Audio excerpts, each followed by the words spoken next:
Hello everyone, I'm the Saxy Gamer. Today we're here for yet another Civilization 6 Leader Spotlight, where today we'll be taking a look at Trajan of Rome. So getting right into things, Trajan's first ability is known as Trajan's Column, and it makes it so that all of the cities that he found start with an additional city center building, and this is a monument in the ancient era. So Trajan's Column is pretty good. Having a few extra monuments is very nice. It'll help you out with loyalty, especially since that's a thing now in Rise and Fall. So a monument will provide +1 additional loyalty, it'll also provide +1 culture, and if your city is at full loyalty, then it'll just provide the +2 culture. So Trajan's Column can be very nice in the early game for helping you settle a lot of cities. It'll make it so that you have to build a little bit less in those cities to get them up and running, so it is always a very nice thing, and some free buildings. No one's ever going to complain about free buildings, so Trajan's Column, a pretty good ability. His second ability is known as All Roads Lead to Rome, and it makes it so that all cities that you found or conquer start with a trading post, and if they are in trade route range of your capital, they start with a road to it. And in addition, your trade routes earn +1 gold for passing through trading posts in your cities. So All Roads Lead to Rome is another pretty good ability.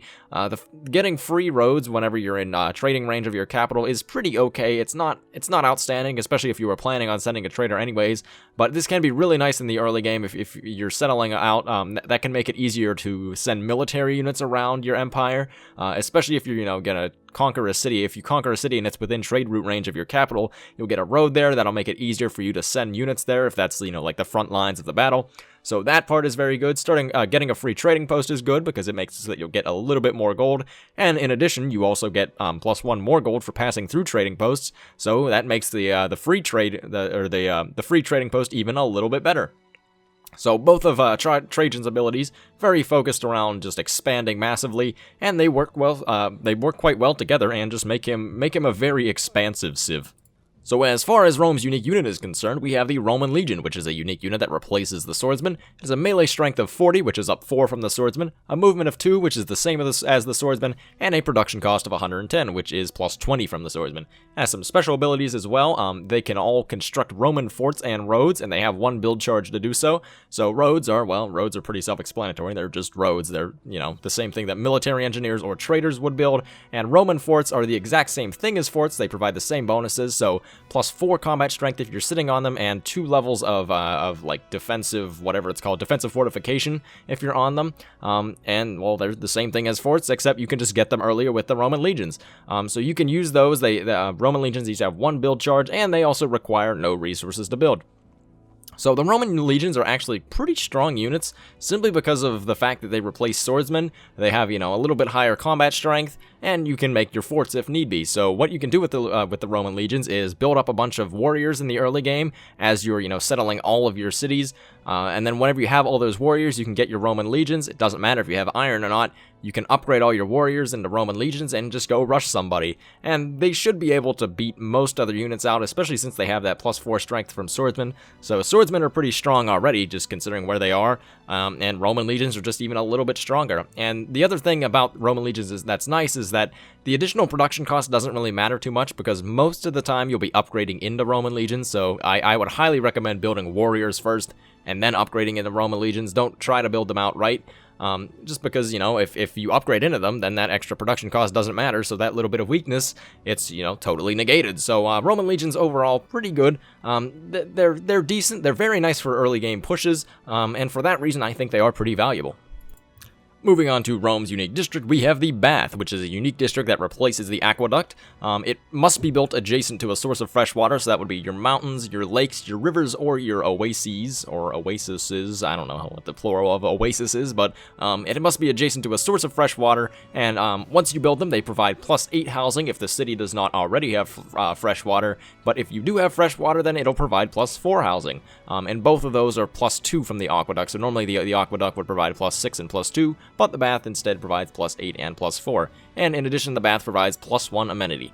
So the Bath, I don't think the Bath is particularly good, especially just considering how you normally play Rome. So whenever you're playing Rome, you're going to be playing very wide, settling a lot of cities, conquering a lot of land, and you're not really going to have that much time to build your cities up and play tall. So extra housing is really not all that necessary. The +1 amenity is very nice, because whenever you have a lot of cities, amenities can become a problem. So getting +1 amenity is a very nice thing, but aside from that, I don't find the Bath to be all that great. It can be, in your capital or maybe one of your first few cities that may eventually get the chance to grow pretty large. But aside from that, I don't find the bath to be too useful. But as I've said, the amenity is at least nice, so that is something that you can get out of the bath. And now it is that time to talk about some of the strengths and weaknesses of Trajan and the Romans in Civilization 6. So for the first strength is pretty obvious, and it's that Rome can expand very rapidly and quite easily. So the nice thing about expanding with Rome is that you're really not penalized for it too much, because the nice thing is you'll be getting some free buildings in your cities that you settle, which is going to make it a little bit easier to get those cities up and running. In the early game, it'll get you a little bit of culture, a little bit of extra loyalty, which is going to make it easier to settle because, loyalty is not going to be as big of a problem, and the extra culture is going to make it so that you don't fall behind as much. And then you're also going to be getting your roads as well, which make it really easy to respond if someone gets mad at you for settling and, declares war on you. So for that reason, there's just a lot that you can do with Rome. You can expand super far, and then you can even expand by using your Roman legions as well. So it just allows you to expand, and expand some more. So Rome is definitely one of the most expansive civs in the game, and for that, they are quite strong. The second strength is what's pretty much tied to the first one, and that's that the Roman legion is great for early war. So what you can do with Rome is that you can spam settlers in your capital and maybe your second city as well, and then as you settle these new cities, you're going to be getting your free monument, so you're not going to have to worry about building that, so you can just build warriors in each of your new cities. And then by the time you get to the point where you can get Roman legions, you can just upgrade, or you'll have plenty of warriors from the cities that you settle, so you can then just go ahead and upgrade all those warriors into Roman legions, and then you can rush your nearest neighbor. So the Roman legion is great for early war. It allows you to just keep your expansive self going, maybe take out your nearest neighbor, and then just snowball into the later game. So I really do like the Roman legion. Just how they fit into Rome's playstyle works really well, and for that reason, they are quite strong. The third strength is that Rome is very straightforward and simple. So Rome is a great civ to play if you are a beginner, just because what you do with Rome it's pretty much as easy as it gets. So whenever you're playing Rome, you want to settle, and then you want to settle some more, and then you want to settle some more.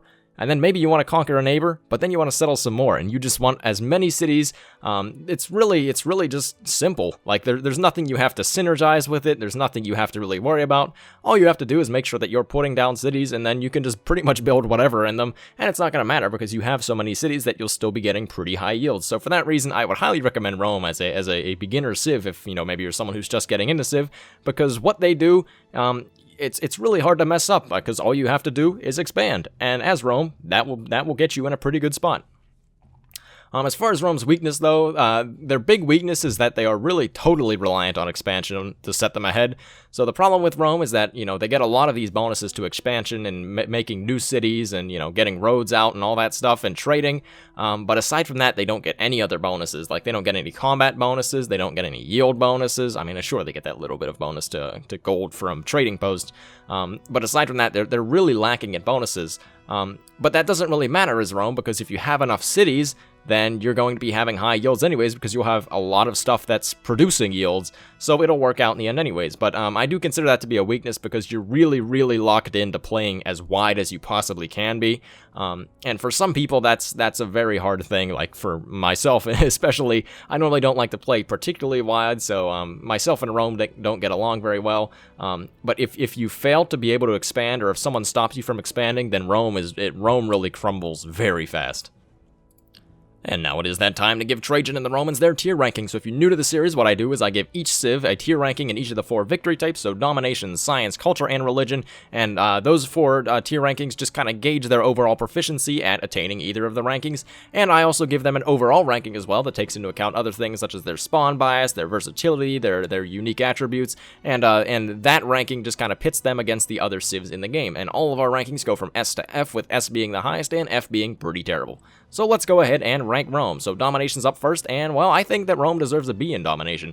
Rome can be a fairly viable domination civ just because of like how much land you can have, how many cities you can have, and all of those cities can produce military units. So you're able to amass quite the army with Rome. And the only thing that sucks with them though is that since you are going to have so many cities that aren't really built up that well, you're not going to be able to build units particularly fast in either one or like just one of the cities. So it is going to take a while to produce your units. But just in the sheer number of cities you have, it'll be pretty okay. The other nice thing is that, you get your free roads whenever you're within trade route range of your capital, so that makes it a lot easier to transport troops.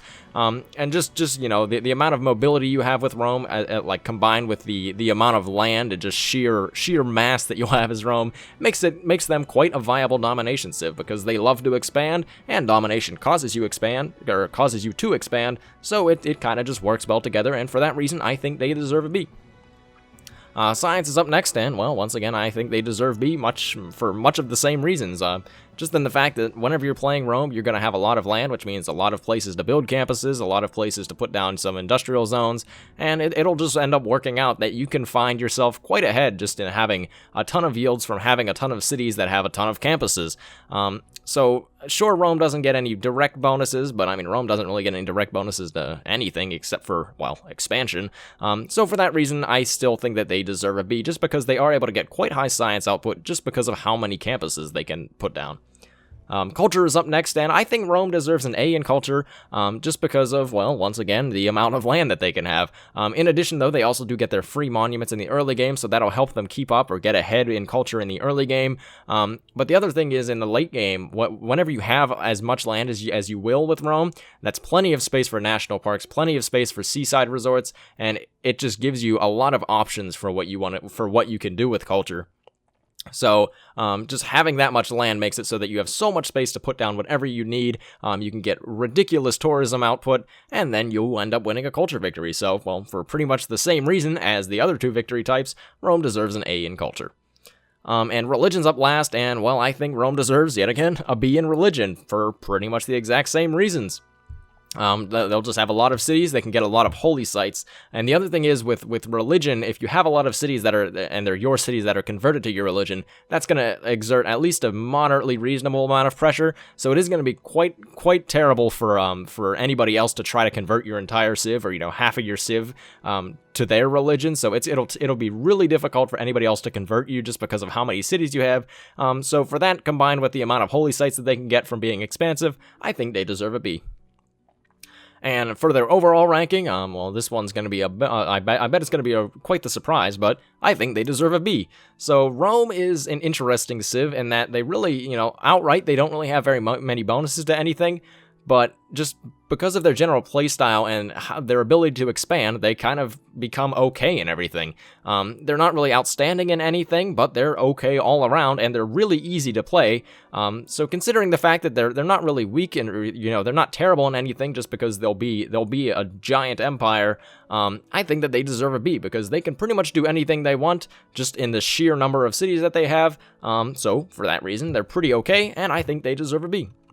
So, thank you everyone for watching. I've been the Saxy Gamer. If you enjoyed the video, feel free to like. If not, feel free to dislike. If you're looking for more Civilization 6 content, feel free to subscribe. Thank you for watching, and goodbye.